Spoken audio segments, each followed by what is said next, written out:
ఈరోజు ప్రజా గొంతిక ధిక్కార ప్రతీక కాళోజీ గారి వర్ధంతి సందర్భంగా ఆయనను ఉద్దేశించి మాజీ ముఖ్యమంత్రి కేసీఆర్ గారు ఈ విధంగా రాసుకువచ్చారు.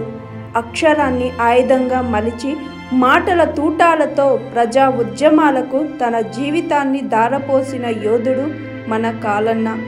కవిగా, రచయితగా సమాజంలోని అన్యాయాలకు, అణిచివేతలకు వ్యతిరేకంగా పోరాడుతూ తెలంగాణ రాష్ట్ర సాధనకు పరితపించిన అక్షర తపస్వి కాళోజీ నారాయణరావు గారు. తెలంగాణ భాష బడి పలుకుల భాష కాదు, పలుకుబడుల భాష అని ఎలుగెత్తి చాటిన మహానీయుడు కాళోజీ.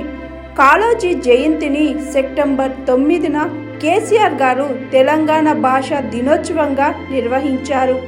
వైద్య విశ్వవిద్యాలయానికి వారి పేరు పెట్టారు.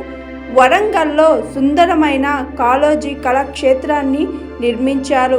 స్వతంత్ర సమర యోధునిగా, తెలంగాణ ఉద్యమకారునిగా కాళోజీ గారు అందించిన స్ఫూర్తి, చేసిన సేవలు సదా స్మరణీయం. కాళోజీ నారాయణరావు వర్ధంతి సందర్భంగా వారికి ఘన నివాళులు అర్పించారు KCR. Hi, this is Swathi. Like చేయండి, షేర్ చేయండి, కమెంట్ చేయండి అండ్ సబ్స్క్రైబ్ చేయండి GR TV. Hi, this is Monica. Please like, share and subscribe GR TV.